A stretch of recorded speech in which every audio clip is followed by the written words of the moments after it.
Bonjour à toutes et bonjour à tous les amis, bienvenue pour une nouvelle petite review critique sur Dice Story. Salut Monsieur Manitou, comment ça va? Salut, je vais bien et toi, comment vas-tu? En forme, très très content qu'on fasse cette vidéo Oui. ensemble parce que on est sur notre jeu préféré peut-être de 2023. À Le un moment coup on de fait cette cœur vidéo. 2023, pour le moment en tout cas, ouais, pour moi c'est en bonne voie, ouais. Vraiment un jeu qui nous a beaucoup plu et qu'on va pouvoir vous faire une review, une critique, un retour de lecture, mais aussi de partie parce qu'on en a pas mal à notre compteur qui est arrivé en PDF quasi définitif, on va dire.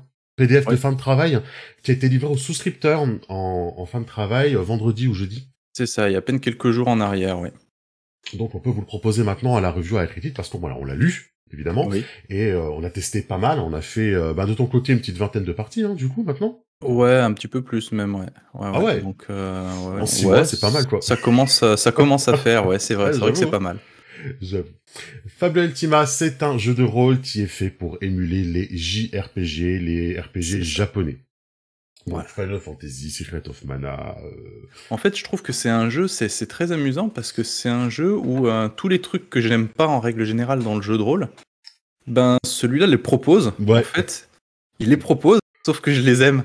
C'est ça qui est trop, c'est trop bizarre en fait. Quand c'est lui qui fait, j'aime bien, tu vois. Ouais, quand c'est lui qui fait, j'aime bien et je trouve qu'il remplit bien son rôle. Donc Fabula Ultima, c'est un jeu qui est édité chez Don't Panic Game, qui était en financement participatif, si je dis pas de bêtises, fin d'année dernière ou début d'année cette année, non, fin d'année dernière. Le PDF était censé être disponible relativement rapidement. Il y avait des espèces de planning avec les petites jauges en pixels, etc.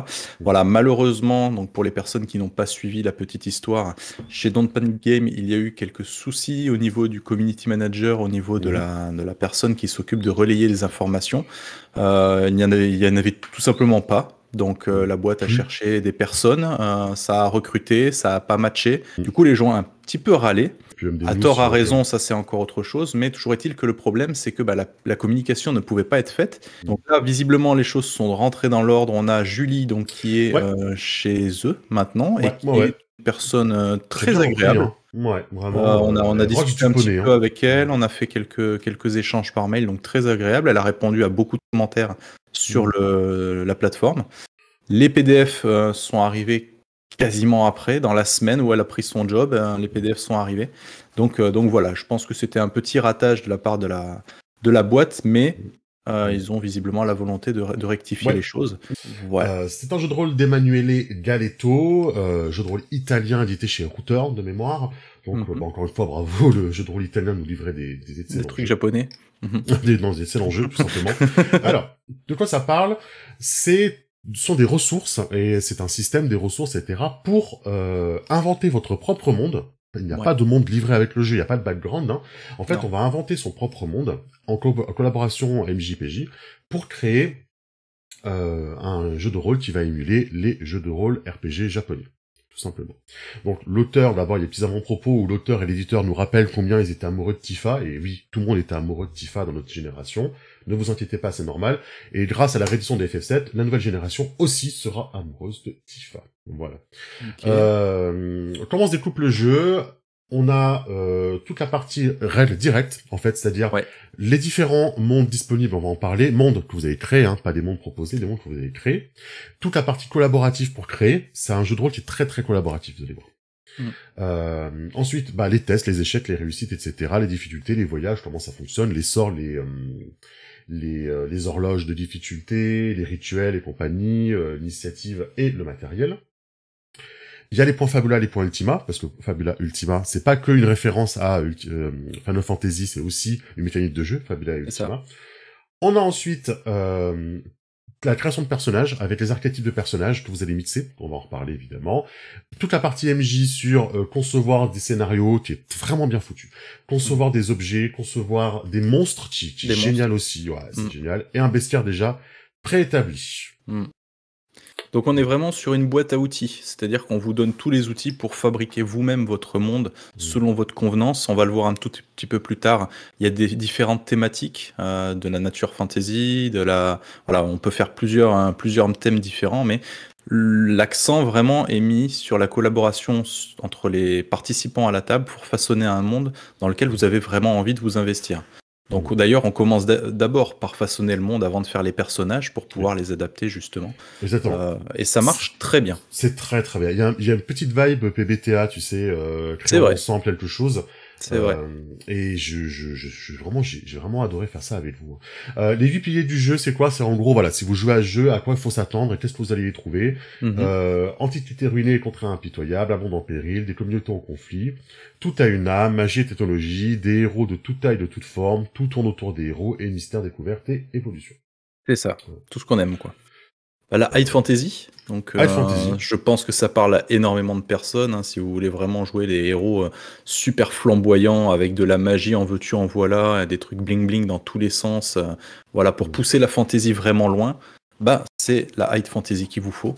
Donc ça parlera à la plupart d'entre vous, hein, c'est du médiéval fantastique au final. Hein. Oui, c'est Zelda, quoi, c'est la grande fantasy flamboyante.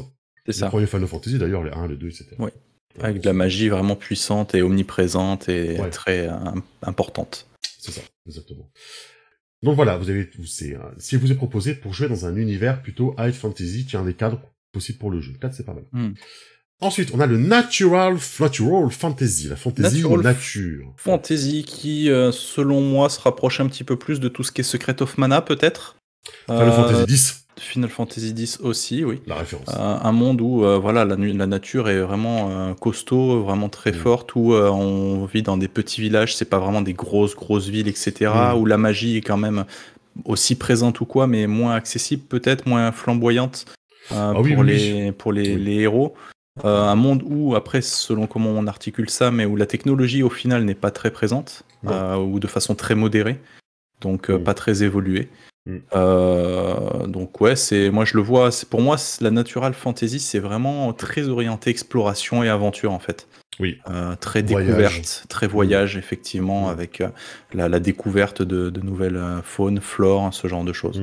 Des endroits dangereux, des ruines d'anciennes civilisations qui ont jadis piloté le monde et qui aujourd'hui ont disparu. Donc on peut trouver des artefacts, choses comme ça. Quoi. C'est celui que j'ai préféré à la lecture, c'est celui que vous aviez choisi pour jouer. Oui, c'est celui qu'on a choisi. Ouais, je l'aime vraiment beaucoup. Celui-là. La techno-fantasy. Alors, techno-fantasy, ouais, c'est pas mal aussi, mais c'est très peu représenté au final, je trouve. Là, techno-fantasy, on est plutôt sur du Secret of Evermore. Je sais pas si t'as connu ce jeu, mais il me semble que c'est un petit peu ce genre-là. Où, voilà, la technologie est omniprésprésente, c'est la science, c'est ce genre de choses. Final Fantasy VII. Ouais. Tout simplement. On est dans cet esprit-là. Donc un monde un peu mécanique, un monde où il y a des téléporteurs peut-être, où il y a des une énorme cheminée industrielle qui pompe l'énergie des profondeurs de la planète. Final Fantasy VII, quoi. C'est Shimra. Avec l'héroïne dure à cuire. L'héroïne dure à cuire. L'héroïne, pas l'héroïne. L'héroïne dure à cuire, Tifa. D'accord. Donc, effectivement. Voilà, le techno-fantasy, c'est effectivement, on a un côté un peu plus, je dirais pas cyberpunk, mais vraiment, steampunk, on peut avoir. Ouais, arcane punk, steampunk, ouais, c'est même au-delà, puisque c'est alimenté par la magie, par tout un tas de trucs comme ça, donc ça permet, voilà, la téléportation, ça permet de... Ouais, c'est ça. Il y a des trucs sympas à faire. On est plus sur Avatar, Partie de Korra, par exemple, ce genre de choses, quoi, au niveau de l'ambiance. Grosse ville, une technologie qui va fonctionner avec whatever, la magie, l'arcane, la pollution. La pollution, voilà, effectivement, ouais. Voilà, le monde ravagé. C'est ça. Les cobayes, etc., etc. Ok. Ensuite, voilà. À partir du moment où vous avez déterminé votre monde, en fait, vous allez sortir une carte avec des hexagones, en fait. Et alors, soit vous la générez tout seul sur un site, soit vous prenez une des cartes proposées par le jeu, en fait. Il y a des cartes blanches à la fin du livre où on va télécharger, je ne sais plus. Et à partir de là, vous allez commencer à passer des choses, en fait, dans votre monde. Des nations, des paysages, des idées, des cultes, par exemple, etc. Et chacun son tour, vous allez en faire un petit peu. Et c'est assez bien foutu, ça vous permet comme ça de commencer à créer un monde, créer une cohérence et de pouvoir imaginer comment vous allez placer vos persos là-dedans. Ah tiens, j'ai bien aimé moi ce continent-là, on a commencé à placer un ordre religieux, etc. Moi je ferais bien un personnage qui vient de cet ordre religieux en fait.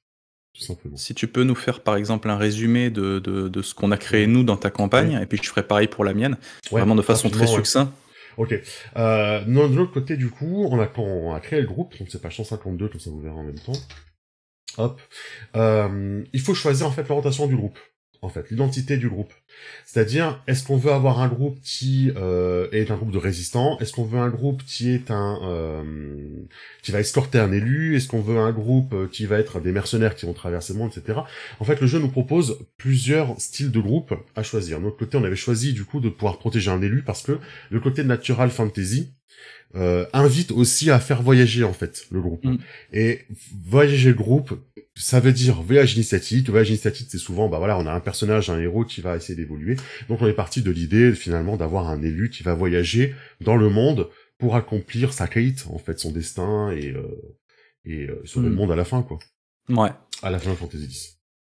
Nous, on est parti sur un truc légèrement similaire, mais au lieu d'escorter un élu, c'est surtout une volonté de la part du groupe d'explorer et de découvrir certains secrets de l'univers. C'est plutôt ça qui fait vibrer le groupe. Donc voilà, découvrir qu'est-ce qui se passe, pourquoi ça se passe, ce genre de choses. Donc c'est plus sur du voyage et de voilà, la recherche de secrets, tout simplement. Très bien. On a des tables aléatoires pour vous aider à déterminer l'univers, c'est-à-dire que voilà, vous suivez un cadenas, vous l'avez vu ici, de questions pour vous aider à créer le monde ensemble, pour pas que vous soyez perdu, genre allez-y créer un monde. Non, il y a un cadenas, il y a des tables aléatoires pour vous aider aussi à déterminer des événements aléatoires, des choses qui se sont passées dans le monde. En fait, ouais, puis les questions sont très bien fichues parce qu'elles orientent vraiment beaucoup et permettent vraiment de construire un monde. Moi, je l'ai suivi by the book, vraiment pour la construction de l'univers, et on en est arrivé à créer que des îles flottantes, en fait, qui sont reliées par des éplins, donc que depuis récemment. On ne sait pas ce qu'il y a en dessous. En fait, on ne sait pas ce qu'il y a au sol. Personne n'y est jamais allé, donc on n'en sait rien. Donc ça fait partie d'un certain mystère. Et voilà, chaque île a sa propre thématique, sa propre faune et flore, avec ses propres soucis et tout ça. Donc non, ça permet vraiment de façonner l'univers de façon très détaillée, sans forcément à rentrer dans un truc avec un lore long comme le bras, quoi. Bah, si on a un conseil à vous donner de toute façon, quand vous faites une création de monde comme ça, et surtout à Fabula Ultima, le MJ ne fait pas tout, c'est normal en fait. Oui. C'est pas grave d'improviser, c'est même très bien, et n'inventez pas tout, parce que de toute manière, les joueurs vont pas forcément tout utiliser, ou du moins ils vont utiliser dans un certain ordre, et si vous commencez à préparer tout ce qui se passe sur le continent 5, et que vos joueurs ils font 1, 2, 3, vous vous dites mais j'ai fait tout ça, j'y ai passé un temps pas possible, il l'utilise pas. Là c'est normal en fait. Nous on a créé 5 îles, avec 5 thématiques un petit peu creusées, etc. Finalement, ils étaient dans une, ils se sont tirés dans une autre, et au final, ils vont rester que dans celle-là pour le moment, quoi. Donc, Voilà. je veux dire, tout sera pas utilisable. Maintenant, l'avantage aussi que la table participe à l'élaboration du monde, c'est que la table peut mettre son grain de sel et dire, moi, j'aimerais bien jouer dans un truc comme ça. J'aimerais bien que là, il y a un truc comme ça. C'est ça. La personne se sent un petit peu plus investie. Elle se dit, il y a un petit peu de moi dans la fiction et tout ça, et ça matche bien. Ouais. Mais de toute façon, le jeu vous encourage et vous le dit, il faut que les joueurs inventent des trucs. C'est pas au MJ de tout inventer. Et c'est pas parce que les joueurs inventent un truc que vous, MJ, vous avez pas une part de mystère à rajouter, quoi. Les joueurs inventent une idée, ils ont une idée, ils trouvent ça cool de trouver ça ici, par exemple, ou de faire cette quête-là, ou de... Après, vous brodez autour de ça et vous inventez des choses. Donc, le système de jeu. Alors, c'est rigolo, le système de jeu, parce que quand j'ai vu le financement participatif, je me suis dit, ouais, ça a l'air pourri, en fait. Je me suis dit, il y a 4 stats, tu lances 2 dés, des fois c'est le même dé que tu lances, parce que si c'est un truc en force, tu fais force, 2 fois, je me suis dit, c'est chelou, et je me suis complètement désintéressé de ce jeu. Et c'est parce que tu nous as fait, en fait, le kit d'initiation que j'ai complètement accroché. Et donc, voilà, faut pas se fier au fait qu'il y ait que 4 stats, parce que ça marche très bien, en fait. Ouais. Donc 4 stats, on a la puissance, la volonté, l'intuition et la sociabilité, là... Et la dextérité, non? Dextérité, intuition, puissance, volonté. On a joué en anglais, c'est pour ça. C'est ça. Dextérité, intuition, puissance, volonté. Donc ça semble être les termes choisis pour la VF. Il y avait un doute, je crois, sur intuition, il me semble. Intuition, c'était intuition ou instinct. Instinct, ouais, c'est ça, je crois. Ça a l'air d'être choisi pour intuition. J'ai pas vérifié dans le dernier PDF. J'aime bien, ça me va. Le 2, ça m'a de toute façon. Voilà. Donc vous avez dextérité, intuition, puissance, volonté. Et vous avez une taille de dés. Donc, D6, D8, D10, D12, D20.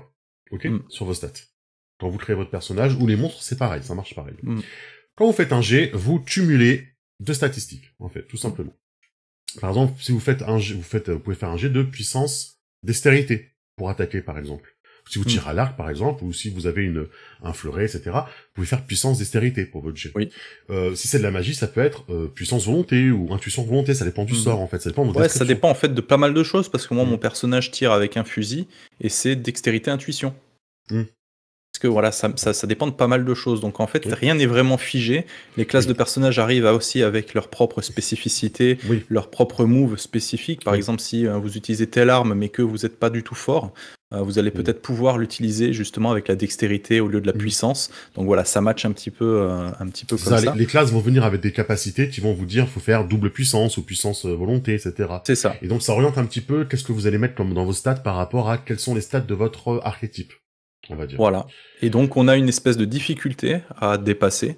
Et vous allez faire votre jet, donc vous allez mixer deux stats, soit différentes, soit la même. Et il faut que le cumul de vos jets fasse égal ou supérieur à la difficulté que le MJ vous impose. Tout simplement.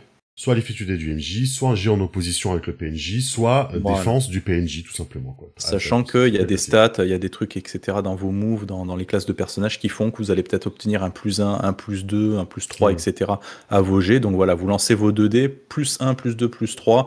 Le résultat final doit faire égal ou supérieur à la difficulté, et c'est gagné. Voilà, c'est ça, ça va assez vite. Tout simplement. Vous avez des PV, vous avez des points de magie qui vont descendre, remonter, etc. Quand vous utilisez des sorts ou certaines capacités, vous perdez des points de magie. Ce sont des sorts d'ailleurs. Vous avez aussi des points d'inventaire, c'est une excellente idée. Ça, c'est très très bien. Effectivement, les points d'inventaire, en fait, au lieu de s'embêter avec un inventaire long comme le bras, dans le genre, j'ai une corde, j'ai un truc, j'ai un grappin, j'ai un truc, etc. Là, les potions de magie, potions de mana. Là, en fait, vous avez un sac, il y a des choses dedans, mais vous savez pas quoi. À la place, vous avez des points d'inventaire. Et ces points d'inventaire, en fait, quand vous allez avoir besoin de quelque chose, une potion, une corde, etc., chaque objet, enfin, chaque famille d'objets a un coût en points d'inventaire. Par exemple, vous prendre une potion, que ce soit une potion de mana, une potion de soin, etc., ça coûte 3 points d'inventaire. 3. Et donc, au moment où vous en avez besoin, vous avez l'objet dont vous avez besoin. En fait. Donc, vous n'avez pas besoin d'anticiper, de vous trimballer avec un inventaire énorme pour essayer de couvrir toutes les actions. Non, si dans la fiction, vous avez besoin de 2-3 potions de soins à la suite, vous pouvez avoir ce dont vous avez besoin en claquant vos points d'inventaire. Les points d'inventaire, en plus, se rachètent auprès des marchands. Donc, vous allez payer, ça coûte que dalle en plus, donc c'est très facile à remonter. Donc, c'est une mécanique que je trouve très intelligente, qui fait gagner un temps fou, déjà en blabla, en négoce, etc. Et qui est utile dans le sens où ce que vous allez utiliser comme inventaire, c'est fatalement quelque chose qui va vous servir. Vous n'allez pas prendre une torche et puis jamais rentrer dans une grotte, ce genre de truc, quoi. Voilà, vous avez les points d'inventaire, et s'il y a besoin d'une torche ou d'un pistolet de grappin, ce que vous voulez, là, le MJ regarde, ça va coûter tant de points d'inventaire de sortir dans ton sac, et voilà, et vous le sortez, vous dépensez vos points. Exactement, et sachant qu'en plus, le jeu explique que selon la classe que vous avez, vous obtenez gratuitement, sans forcément claquer de points d'inventaire, le matériel qui va avec. Par exemple, moi, mon personnage est un bricoleur, je dépense pas des points d'inventaire dès que je dois taper avec un marteau sur un boulon ou des trucs comme ça. Mon personnage a une trousse à outils, ça fait partie de son package, quoi. Donc, c'est très bien foutu. C'est vraiment bien fichu. Ouais, vraiment c'est bien fichu. Quand vous tombez sur la moitié de vos PV, c'est un peu comme dans les Final Fantasy, vous avez vos limit break, et certaines capacités se révèlent quand vous êtes sous la moitié de vos points de vie. C'est surtout vrai pour les monstres, en fait, les PNJ. Oui, et puis il y a certaines classes aussi pour les PJ, par exemple, je crois que la furie tape plus fort quand elle est en dessous de ses vies. Moi, mon personnage qui est bricoleur, quand il arrive en crise comme ça, il a le droit à une action d'inventaire gratuite pour se soigner, par exemple. Voilà, par exemple. Donc on a plein de petits moves comme ça spéciaux qui ajoutent vraiment du sel au jeu. C'est vrai. Il y a deux systèmes intéressants lors des combats, en fait. Il y a le système des états. Les PNJ aussi ont des états, ça marche pareil pour les PNJ. Les états, c'est quoi? En fait, ce sont des effets qui vont être rajoutés par certaines attaques ou certains sorts. Quand on crée un monstre, quand on prend celui du bestiaire, ou quand vos PJ achètent une arme ou ont des capacités, on peut infliger des états aux PJ et aux PNJ. Et les états, ralenti, étourdi, affaibli, traumatisé, réduisent le dé d'une taille. C'est-à-dire que si vous avez D8 en dextérité, vous êtes ralenti, vous passez à D6. C'est aussi vrai pour les PNJ. Donc, non seulement le G est moins puissant, donc c'est très tactique pour les PJ dans l'infliger aux PNJ pour réduire la taille des dés des PNJ qui sont souvent plus puissants, mais également, et ça c'est aussi intelligent, votre défense magique ou physique dépend d'une de vos stats. Quand votre dé de dextérité baisse pendant le combat à cause du fait d'être ralenti, vous baissez également votre défense, ou la défense du PNJ. Donc si le PNJ il a une défense à dextérité plus 3, sa dextérité est à D8, il a 11 de défense, donc pour toucher il faut faire 11 ou plus. Si vous arrivez à lui infliger l'état ralenti, sa dextérité passe de D8 à D6, c'est toujours plus 3, donc c'est D6 plus 3, mais elle passe du coup à 9, et plus à 11, donc c'est plus facile de le toucher. Voilà comment ça fonctionne. Et ça, c'est très très bien foutu. Et vous avez en plus les états enragés et empoisonnés qui, eux, baissent 2 dés d'un coup. C'est ça. Et ça, c'est sympa, parce que ça rajoute une tactique au combat où, les PJ vont prendre des états, donc on va avoir des classes qui vont purger ces états, en fait, qui vont devenir très intéressantes. Mais on a aussi des armes, des sorts, des capacités des PJ qui vont infliger des états aux adversaires. Et donc, il va falloir à un moment donné se dire, voilà, ce PNJ-là, il est intouchable.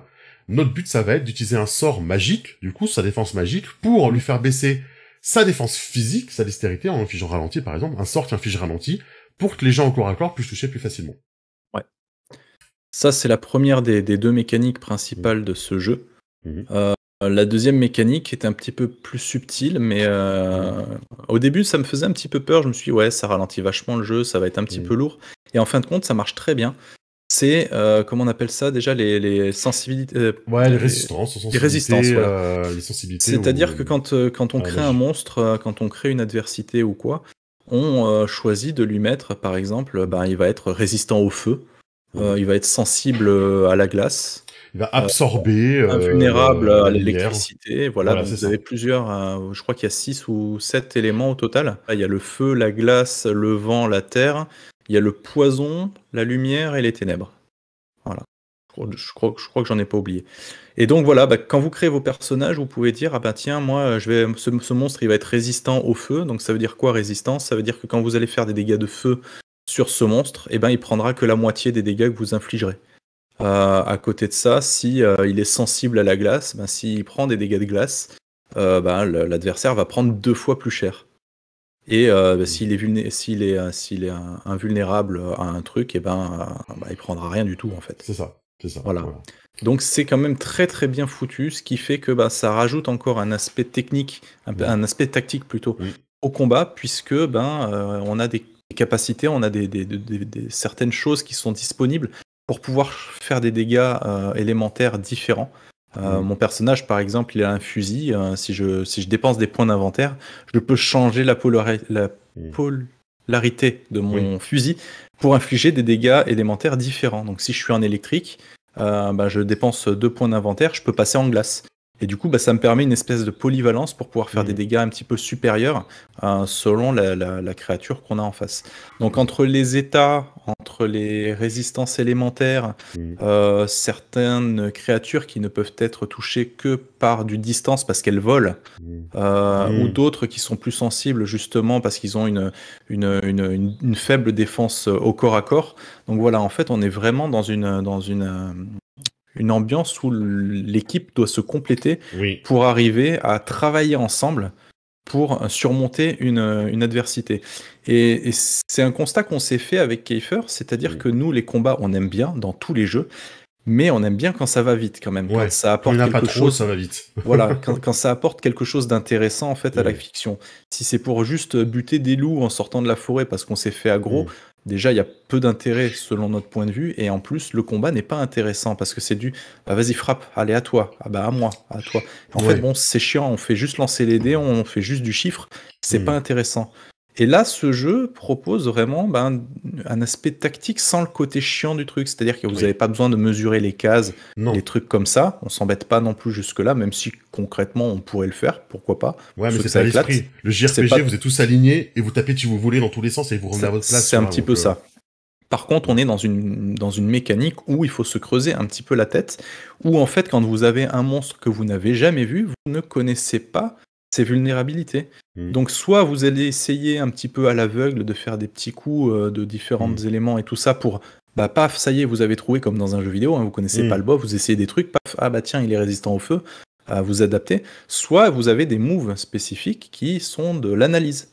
Vous allez pouvoir analyser le monstre et selon le score que vous allez faire, le ou la MJ va vous dire voilà, ce monstre, il a tel type d'attaque, il a tel type de résistance, etc. Et ça vous fait gagner du temps.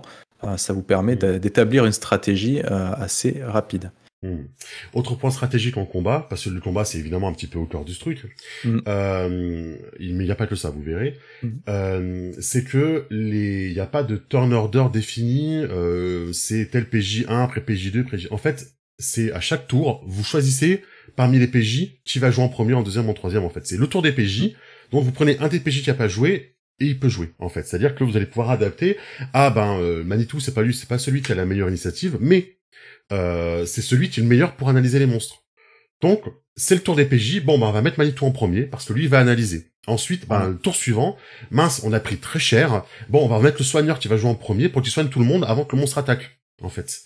Et, ou sinon, si vous êtes tranquille, non, plutôt on va mettre le soigneur en dernier, parce que on n'a pas encore pris trop cher, donc on va le mettre en dernier, comme ça si on a pris cher, il nous soignera à la fin du tour. Et c'est hyper adaptable en fait. Telle créature est sensible au feu. Le personnage de Maddy fait des dégâts de feu, on va te faire jouer en premier, comme ça. Tu peux peut-être le buter en un coup, et on a un monstre en moins à gérer pour tout le combat. C'est ça. Donc en fait ça ajoute vraiment une dimension tactique qui est vraiment très intéressante. Rien que la notion des soins. Tu sais que l'adversaire, il va t'attaquer avant que ce soit le tour du prochain PJ. Tu sais que tu vas en prendre plein les dents. Qu'est-ce que tu fais? Est-ce que justement, tu vas faire passer un soigneur avant pour être sûr, jouer la sécurité? Ou d'un autre côté, tu sais que le monstre, il a plus beaucoup de points de vie. Est-ce que tu vas préférer l'attaquer pour abréger le combat plus rapidement? Voilà, on est dans un truc un petit peu comme ça. Et ça marche très bien, en fait. Et ça marche très bien. Et je l'ai ressenti en tant qu'MJ. J'ai vu votre progression, en fait, dans le jeu.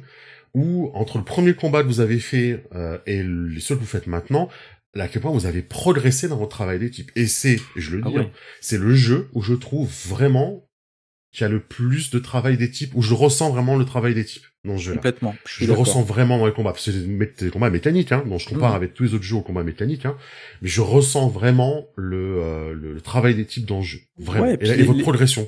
Les choix un petit peu cornéliens, dans le sens où le personnage qui est un petit peu tank, qui peut protéger qu'une personne par tour, sauf que il y a plusieurs personnes qui prennent des dégâts à chaque tour. Donc du coup, il va falloir choisir lequel protéger, lequel tout ça. Pareil, mon personnage, il peut soigner, il a du soin de zone, sauf que sur 4 personnes, il peut en soigner que 3. Donc il faut choisir laquelle ne va pas être soignée, parce que du coup, ça va être un peu le maillon faible, donc la personne un peu fragile qui risque de trépasser au tour d'après. Donc ça apporte vraiment un petit peu un lot de dilemme, un petit peu de choix pour rendre le combat intéressant, et ça marche très bien. C'est vrai. Je vous montre des fiches de PNJ, vous voyez, description, les traits qu'il a, etc. On en reparlera. CD, ses défenses, vous voyez, il a dextérité des 8 plus 0, il a 8 de défense à toucher au corps à corps. Et en magique, il a 8 de défense parce qu'il a des 8 plus 0. Et si on réduit son dé, il passe à des 6, voilà. Il est résistant au vent, il est vulnérable à l'électricité. Il n'y a pas d'eau, c'est glace, mais à chaque fois je me trompe aussi. Vulnérable à la pierre, résistant au feu, résistant à la lumière, vulnérable au poison. Et puis tout ce qui est mort, glace et physique, il est normal, vous voyez. Et puis voilà, ces attaques, ça marche un peu comme les PJ, voilà. Si je fais l'attaque de manche dragon, attaque de base au corps à corps, on va avec l'icône. C'est un jet de puissance plus 5. Ces dégâts, c'est valeur haute plus 10. En fait, comment marchent les dégâts? Vous prenez le dé qui a fait la plus haute valeur, et vous ajoutez votre bonus de dégâts, tout simplement. Donc si j'ai fait 3 et 5, je prends 5 plus 10. Et mine de rien, c'est quelque chose que je trouve très intéressant comme mécanique, parce que j'ai toujours trouvé ça chiant dans les jeux où quand tu fais où tu touches ta cible avec un score de folie. Oui. Limite critique, mais pas critique. Limite critique. Voilà, limite critique, mais pas critique. En fait, on s'en fout. Tu fais tes dégâts d'épée, voilà. C'est un dé aléatoire. Là, ce qui me plaît, c'est que la valeur de ton arme est fixe. Ça veut dire que tu tapes avec une épée, tu feras toujours les mêmes dégâts. Par contre, si tu as touché ta cible très légèrement, tu feras tes dégâts d'épée, mais très légèrement augmentés. Alors que si tu touches vraiment de façon explosive, tu feras toujours les mêmes dégâts d'épée, sauf que tu as touché en plus, et tu te la racontes, et c'est génial. Donc j'aime beaucoup cette notion où le fait de toucher de façon forte a un impact sur tes dégâts derrière. C'est vrai. Vos armes, vos capacités vont infliger transformer les dégâts. De base, vous avez physique, mais voilà, selon vos armes, selon vos effets, vous rajoutez. C'est de l'air, c'est de la glace, etc. Les sorts, ils sont définis très rapidement, oui, ça se dit très bien. Gaz engourdissant, puissance plus volonté plus 2 pour faire son jet. Ça, on dépense 10 points de mana par cible, jusqu'à 3 créatures, c'est un jet instantané, et chaque cible par la moitié de ses points de magie. Voilà, point. Ou ça fait des effets de glace, ou ça fait des effets physiques, machin. Les créatures peuvent avoir en plus des un peu comme dans les JRPG, quoi, des actions différentes. Ouais, c'est ça, des réactions. Je vais avaler la créature, ou je vais fusionner avec machin, ou je vais grandir, ou j'ai une phase 2, ou c'est trop bien. Ouais, c'est ça, ou la créature en 3 parties, il y en a une qui protège, une qui fait de la magie, et la gueule au milieu qui met des dégâts physiques. Enfin voilà. Il y a toute une phase pour la création de PNJ qui est génialissime, avec plein d'idées, en fait, et des points à dépenser pour créer ton PNJ. Et ça assure aussi que les PNJ soient toujours vachement équilibrés, quoi. Il y a toute une phase sur comment équilibrer un PNJ. Et pour l'instant, en 16 ou 17 parties, on n'a pas eu un seul combat déséquilibré, même quand vous montez de puissance, c'est eux aussi. Parce que c'est très bien foutu, très linéaire, quoi. Non seulement ça, et puis en plus, les combats sont... On est des héros, mais c'est dangereux. C'est-à-dire que... plusieurs fois, on a failli mordre la poussière, ou ça, on a gagné de justesse ou quoi, et en fait, ça rend les combats intéressants. Parce que quand tu roules sur l'adversaire, bon, c'est sympa une fois, mais tu te lasses. Là, les combats sont vraiment compliqués parfois, il faut vraiment se casser la tête. Bon, il faut avoir un petit peu de chance aussi, hein, ça reste un jeu. Mais en tout cas, je trouve, on est niveau 16, je crois, maintenant. Donc ça veut dire qu'on a fait quand même 11 levels, hein, puisqu'on commence au niveau 5. Et on a eu le temps d'essayer le jeu jusque-là. Et en tout cas, pour le moment, c'est toujours aussi bien équilibré. Parce que les combats sont faits, la progression des créatures sont faits pour que chaque coup vous enlève un tiers de points de vie environ. C'est l'idée du base du jeu, il le dit, c'est que, voilà, on peut finir en 3 tours, dans le sens où un coup c'est un tiers de PV et un tour c'est un tiers de PV de monstre, en fait. Mais bon, ça peut aller très vite si le monstre attaque plusieurs fois par tour. Et c'est tant mieux. Et c'est tant mieux parce que les combats qui sont trop longs, chacun se fera son opinion selon ses goûts ou quoi. Moi, je trouve que les combats trop longs sont chiants. Tu perds de l'intérêt, tu décroches, c'est fatigant. Enfin, voilà, ça a pas de sens de passer 10 plombes sur un combat. Là, le fait de faire un combat entre 3 et 5 tours grand maximum, c'est largement suffisant. Ça a pas d'intérêt d'aller plus loin, quoi. Et pourquoi? Parce que, on le répète, même si on vient de faire une grosse partie sur le combat, parce que évidemment il y a beaucoup de tactiques autour de ça, c'est du JRPG, c'est un jeu qui se base pas que sur la baston. Vraiment. Et je préfère le redire parce qu'on a eu des commentaires qui nous posaient la question.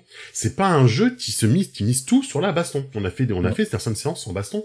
Alors, on en remet parce que franchement, on s'amuse bien à les faire. En fait, c'est cool. Ça, c'est cool. En fait, parce que en plus on voit vos progressions, mais c'est pas un jeu qui mise que sur la baston, donc il faut pas la faire durer 10 tours, hein. Il faut pas la faire durer 3 heures, hein. Parce que il y a plein de trucs à faire, il y a des voyages, il y a des projets à faire, il y a des trucs comme ça, les PJ ont aussi des capacités hors combat qui sont super intéressantes. Des rituels, des machins, donc oui, voilà, c'est ça. Donc il y a pas que de la baston, et il y a plein de choses qu'il y a en dehors du jeu, dans l'exploration, dans la découverte, dans les mystères, qui demandent de dégager du temps, en fait, pour le faire et faire juste du roleplay, quoi. C'est ça. Voilà, il y a des règles pour le voyage, je vous laisserai découvrir, parce qu'on va pas tout vous décrire non plus. Non, ça prendrait trop longtemps. Les points Fabula, c'est des points de chance qui vous permettent de relancer votre jet. Les points Ultima, c'est les points de MJ pour relancer les jets. Mais les points Fabula, effectivement, c'est tous les PJ en ont. Tous les X points Fabula dépensés par le groupe, c'est là que vous gagnez un point d'XP en plus. C'est ça, voilà. Si vous êtes 4 PJ, 4 points Fabula dépensés dans la séance, c'est un point d'XP. Ça fait un point d'XP. Voilà, c'est ça. Et voilà, effectivement, quand en début de séance, vous en avez plus, vous en regagnez un. Et puis, il y a plusieurs mécaniques pour en récupérer, quoi, dans la partie. Voilà. Et le point Ultima, c'est que pour les MJ, mais chaque fois que le MJ dépense un point Ultima, que vous soyez 4 ou 5 PJ, vous gagnez un point d'XP, quoi. Ouais. Et donc, c'est sympa. Ça permet ça permet aussi à être MJ d'être proactif, de pouvoir générer des surprises, des tensions. C'est très très bien fichu. Ouais. Par contre, les points Fabula, les points de destin des PJ, se dépensent cependant soit par rapport à votre identité, votre thème, votre origine. On peut pas dépenser un point Fabula dans le vent, juste je refais le G. Non, il faut que ça colle avec votre identité, votre thème, votre origine, ou avec les liens que vous créez avec les autres. Parce qu'en fait, au fur et à mesure de la partie, vous allez avoir des temps morts où en gros, vous êtes autour du feu, quoi. Et vous discutez entre PJ, vous créez des liens, et en créant des liens, en fait, vous voyez que vous pouvez en créer 3 par PJ, avec la qui vous jouez, ou PNJ d'ailleurs, vous pouvez aussi créer des liens avec des PNJ, avec des lieux, etc., des cultes. C'est des couples, en fait, et vous enclenchez un par couple, et vous pouvez dépenser un de vos points Fabula pour ajouter un bonus qui dépend du nombre de points que vous avez avec, de liens que vous avez avec vos PJ, PNJ, etc. Donc, voilà, si je vais faire quelque chose qui va aider le personnage de Maddy, par exemple, et que j'ai 2 liens cochés avec elle, en dépensant un point Fabula, je vais pouvoir donner plus de OG, quoi. C'est ça. On a vu la création de monde, on a vu la création de groupe. Ouais. On va passer peut-être à la création de personnages, ce qui intéresse la plupart des gens. Exact. qui est vraiment, elle aussi, très bien faite, puisque on est vraiment dans l'esprit des JRPG, où on peut mélanger des classes. D'ailleurs, vous êtes obligé, dès la création de personnage, de mélanger au minimum 2 classes, puisque vous commencez niveau 5, donc vous pouvez avoir soit une classe au niveau 1 et une classe au niveau 4, ou alors une à 2 et une à 3, ou vous pouvez avoir 3 classes. Ouais, Vous pouvez avoir dès le début 3 classes. On peut pas aller au-delà de 3 classes en même temps, tant que vous ne maîtrisez pas une des classes. C'est-à-dire c'est que niveau 10. c'est ça, niveau 10, c'est maîtrisé. Et dans une classe, quand vous la maîtrisez, vous pouvez en choisir une 4e. Donc ça permet de faire des mélanges vraiment assez sympas, puisque chaque classe arrive avec son lot de spécificités, ses moves spécifiques. Et donc, il y en a qui matchent plus ou moins avec d'autres, mais c'est vraiment bien parce que il y a très peu de chances pour avoir un personnage qui ressemble à un autre, même s'il y a une classe en commun. Oui, je suis d'accord.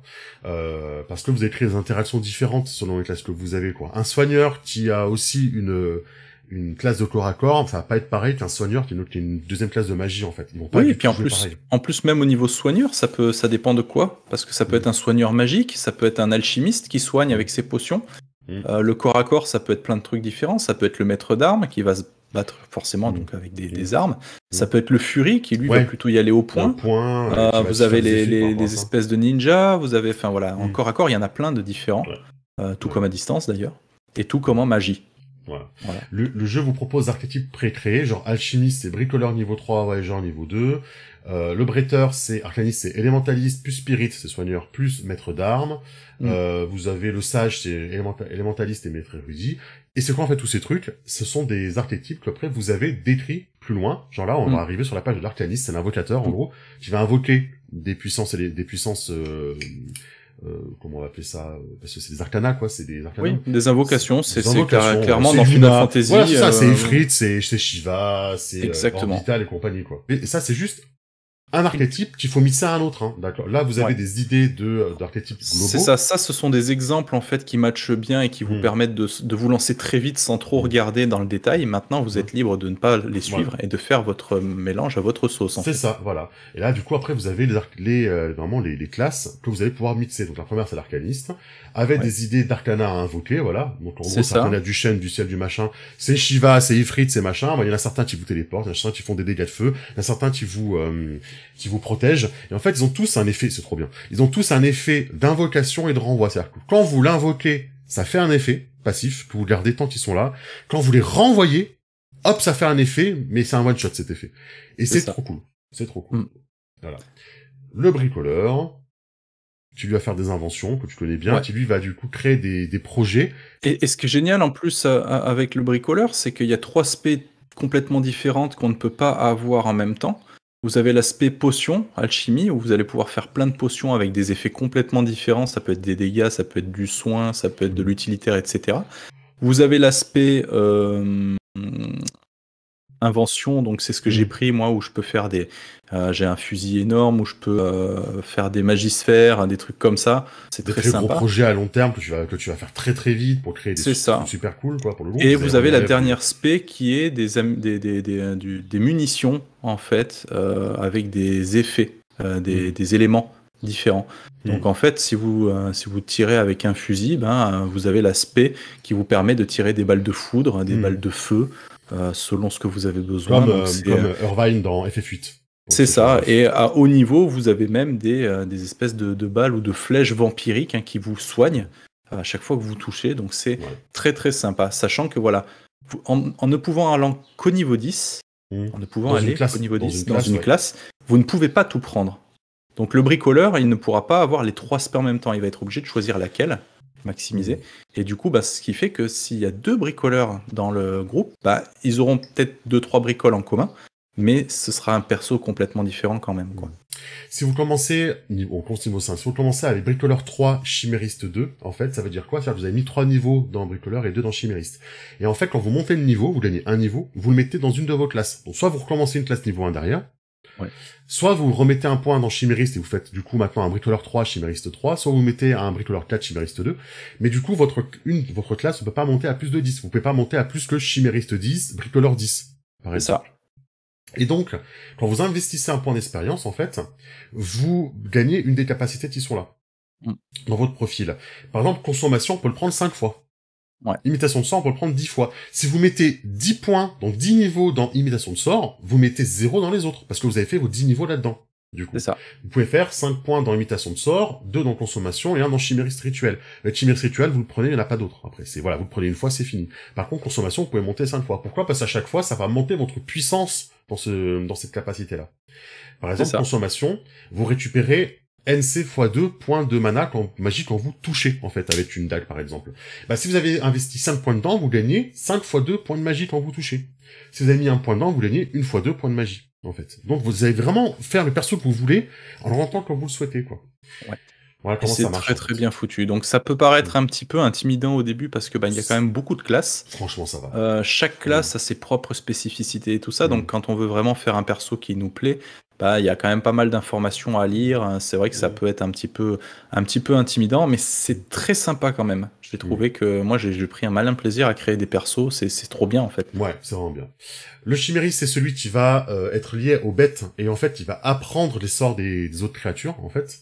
Ouais. C'est génial, il va apprendre les sorts des monstres. C'est un druide qui copie les sorts des monstres. Un peu comme Quistis dans FF8 quand elle mange un monstre qu'elle apprend son sort. L'élémentaliste, c'est la magie. C'est le mage élémentaire de base. Hein, et là, vous avez du coup les sorts sont là. Hein. Les sorts de magie sont là parce que c'est l'élémentaliste qui utilise. Voilà, le sort de c'est le bibi de FF9, quoi. On revient toujours à FF. L'anthropiste, je crois que c'est celui qui va... On n'a pas, nous, dans notre groupe à nous. Non, mais je crois que c'est celui qui va mettre des effets. Des effets, des statuts, des trucs comme ça, genre vitesse. Ouais, c'est ça. C'est ça. Tu vas mettre des, je sais plus, c'est le mage bleu, le mage, je sais plus trop quoi dans FF. C'est celui qui va mettre en gros des effets, tu vas manipuler le temps, etc. Quoi. C'est ça. La furie, c'est Tifa qui va tabasser au corps à corps, et tu vas gagner des effets, quand elle se blesse et tout le bazar, quand elle est en crise, etc. Elle va y aller plus fort, on va dire. Elle va appeler les monstres, et en fait, elle a les effets où elle appelle le monstre pour que le monstre la tape, et du coup, gagner ses effets et répliquer derrière. C'est vrai. Le gardien, c'est c'est le paladin de base qui protège, qui se bat avec 2 boucliers carrément. Parce tu prends les points à la place des autres. C'est suffisant. Voilà, ça, il peut vraiment commencer avec 2 boucliers, c'est n'importe quoi. Maître d'armes. Le maître d'armes, voilà, c'est la personne qui a monté son expertise au maximum sur une arme et qui a des effets genre tempête de lame, des trucs comme ça. Donc cibles, très orienté attaque de corps à corps. Hein. Maître érudit. Il n'y a pas que du combat, il y a le maître érudit. Ouais, tu vas avoir maître érudit qui n'a rien pour le combat, en fait, c'est que de l'érudition, du savoir, donc ça permet de se rappeler des éléments d'une scène, comme si vous y étiez, même si ça s'est passé 2 semaines avant. Ouais, d'ajouter des éléments, de poser des questions au MJ aussi, de dire au MJ, voilà, je te pose une question, t'es obligé de me répondre. Le maître érudit, il a un truc qui est bien, c'est que on a parlé de l'analyse tout à l'heure, hein, pour analyser les monstres ou quoi. Le maître érudit, il est tellement calé qu'il a des intuitions, il peut obtenir des informations avant même que le combat commence. Donc c'est une action gratuite qui est bonus en fait, et qui peut faire la différence si c'est bien utilisé en fait. Donc ouais, c'est une classe qui est pas pour le combat, mais qui est quand même très très importante. Ouais, il y a une espèce de pouvoir du scénarium, c'est assez cool. L'oratrice, c'est un peu le même genre, c'est le social du groupe. En fait, c'est le barde, c'est tous les trucs sociaux, les encouragements, le charme, convaincre quelqu'un, ce genre de choses. Ouais. Donc c'est l'oratrice. Le roublard. Le roublard, voilà, c'est l'assassin, c'est le voleur. C'est un personnage qui se joue, je crois, aussi avec de la chance, qui vole des points d'inventaire à l'adversaire ou qui vole des objets. Tu voles des objets dont il gagne des zéniths à la fin, des sous à la fin du combat. Des sous à la fin, il a des volé. objets. Je crois que c'est lui qui a une capa où il disparaît de la scène, il revient où il veut. Je crois qu'il y a un truc comme ça. Il a les capacités d'esquive qui lui donnent des bonus justement pour pas prendre trop cher. Donc une classe très intéressante. Et on le rappelle, ces classes-là, vous les mixer en fait pour faire votre personnage. Vous pouvez faire un roublard orateur par exemple. Ouais, c'est vrai. Ou un roublard tireur d'élite, quoi, un truc comme ça. Ça peut être sympa. Le sombre lame, c'est le kéké par excellence, hein, c'est le chevalier noir, je me fais du mal, mais je frappe plus fort, c'est ça. La magie du sang, des trucs un petit peu comme ça. Je suis en quête de rédemption, tout ça. Tout est ma faute, c'est le haro du jeu, mais en version cac, quoi.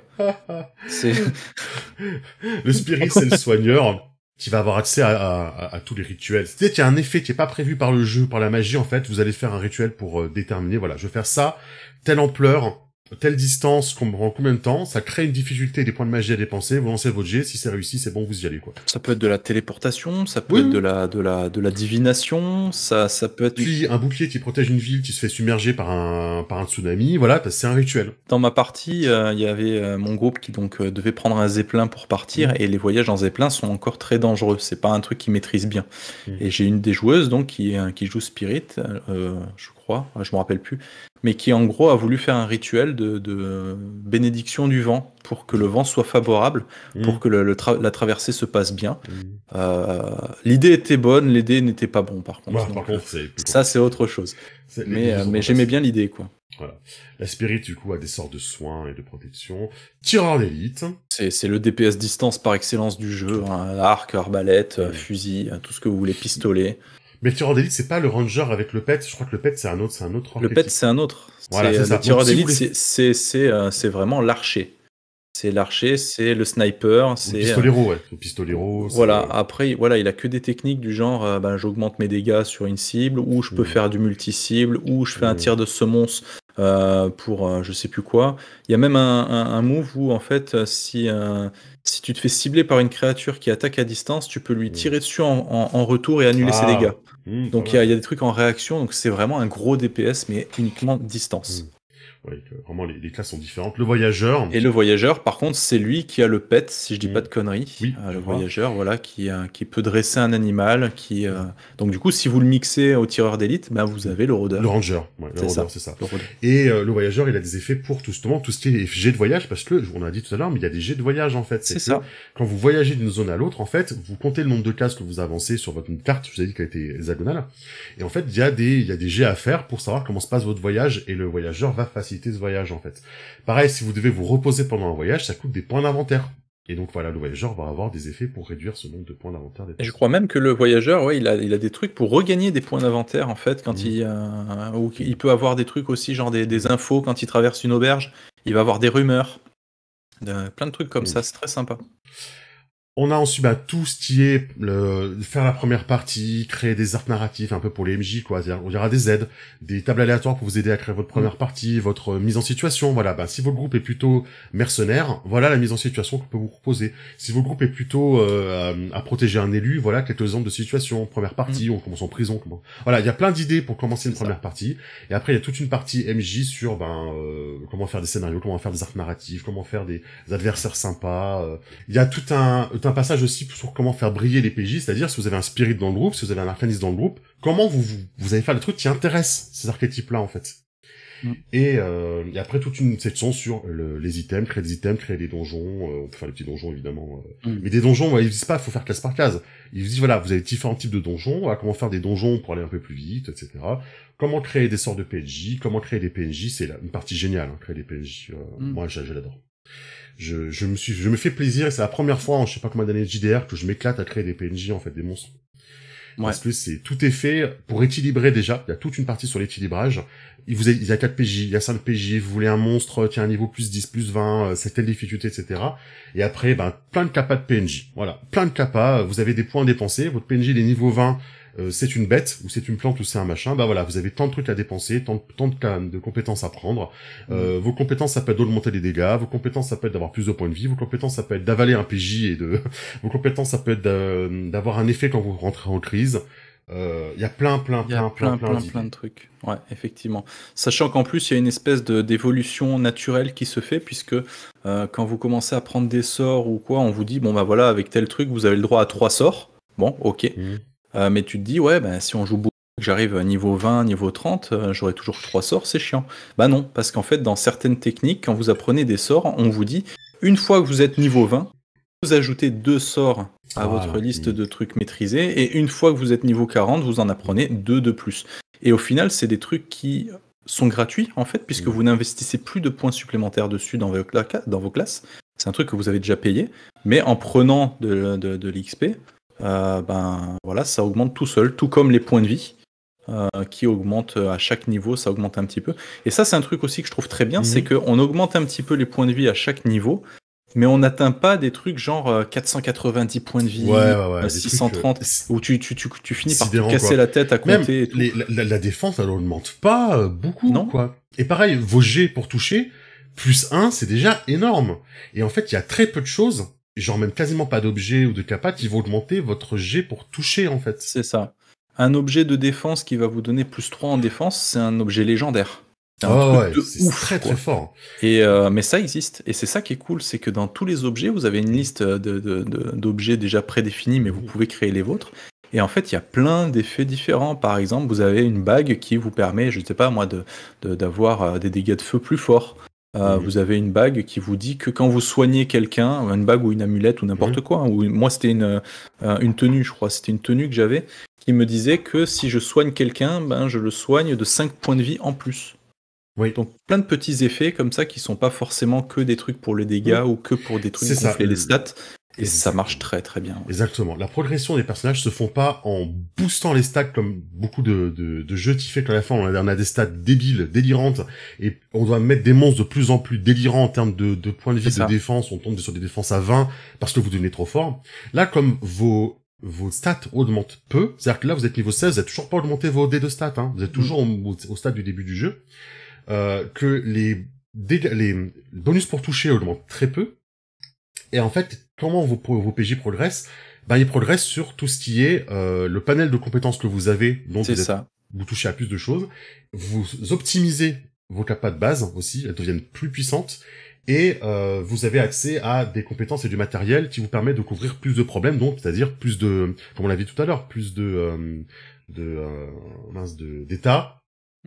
Ou plus d'affinités élémentaires. C'est là-dessus, en fait, que ça va jouer, et pas sur les points de vie et la défense, quoi. Non. C'est ça. Ça va jouer sur des trucs à côté. Quand vous comparez votre personnage qui est niveau 5 avec votre personnage qui va arriver au niveau 20, en fait, en termes de dégâts, vous en ferez forcément un petit peu plus qu'au tout début, mais c'est pas sensationnel non plus.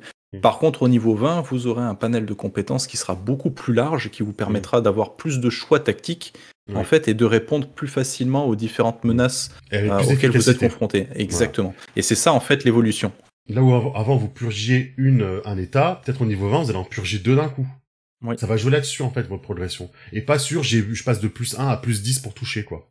Oui. Parce que finalement, les monstres non plus, ils augmentent pas énormément leur taille. Et c'est ça que j'aime beaucoup, quoi. On n'est pas dans de la surenchère dans les combats, quoi. Après, il y a des sorts un petit peu pétés, quand même. Tu prends par exemple les mages et les trucs comme ça, quand t'arrives niveau 10, qu'on te dit, ouais, déjà tu fais 20 de dégâts quand tu fais un sort de foudre.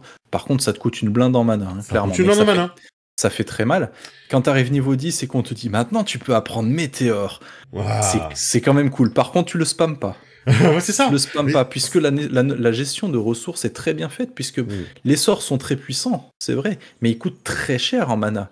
Et le mana, c'est une ressource qui part vite, et donc qui va peut-être vous obliger à utiliser vos points d'inventaire, du coup, pour récupérer des points de mana. Ces points d'inventaire sont dépensés pour le mana, et du coup, vous en aurez peut-être plus pour vous soigner derrière. Donc voilà, c'est vraiment une histoire de choix, et c'est vraiment juste trop bien ce jeu. Les combats sont super intéressants. Quand on est hors combat, on a plein de trucs à faire quand même, et on joue beaucoup. C'est ça. Donc c'est pas un jeu orienté tout combat. Quand on est en combat, c'est tactique. Les PJ ne se ressemblent pas. Les monstres surtout sont très très cool à créer. Vraiment très très cool à créer. On n'est pas dans la surenchère au fur et à mesure où vous montez le niveau, mais on sent quand même la différence de puissance.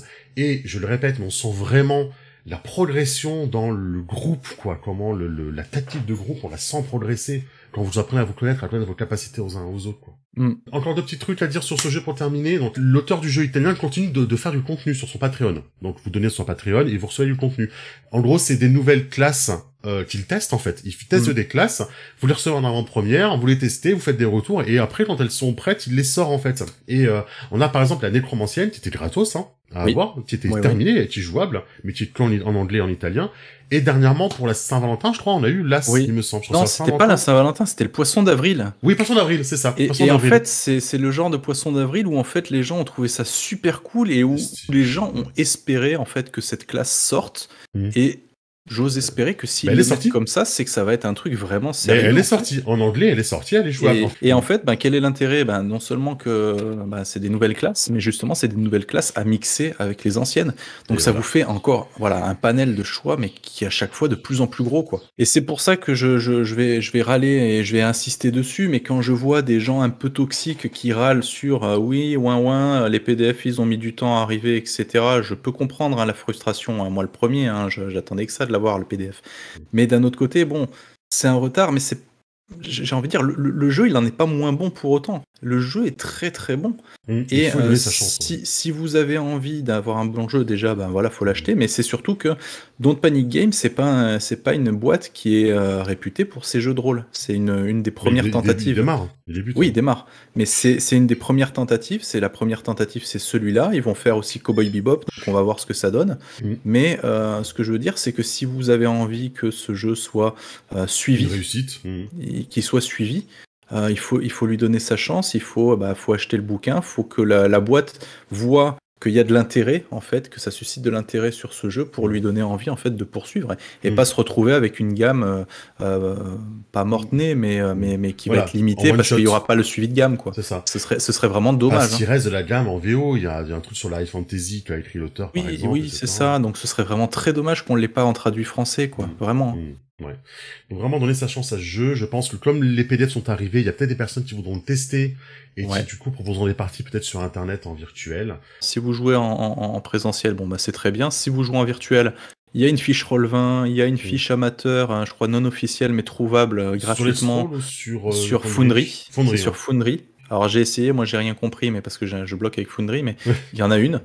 Donc voilà, c'est déjà disponible, même si c'est pas sur la VTT que vous préférez, peu importe, il y en a. Donc voilà, donnez une chance à ce jeu parce que vraiment il vaut le coup, quoi. Vraiment, il vaut le coup. Merci beaucoup. Voilà. En tout cas, et on vous en reparlera très certainement. Hein, oui, et puis si c'est pas déjà fait, vous pouvez suivre la campagne qu'on a commencée sur notre chaîne YouTube. Enfin, sur Twitch, mais en replay sur YouTube. N'hésitez pas à regarder pour vous donner un petit peu un aperçu de comment ça fonctionne, regardez un petit peu les combats qu'on a fait, les trucs comme ça. Et puis voilà, on espère que ça va vous plaire et que vous serez nombreuses et nombreux à jouer à ce jeu parce qu'il le mérite. C'est un petit ovni qui mérite vraiment d'exister, quoi. C'est clair. Vraiment, j'espère qu'il va réussir. Et à très bientôt tout le monde. Merci d'avoir suivi cette longue vidéo. Gros bisous. À plus.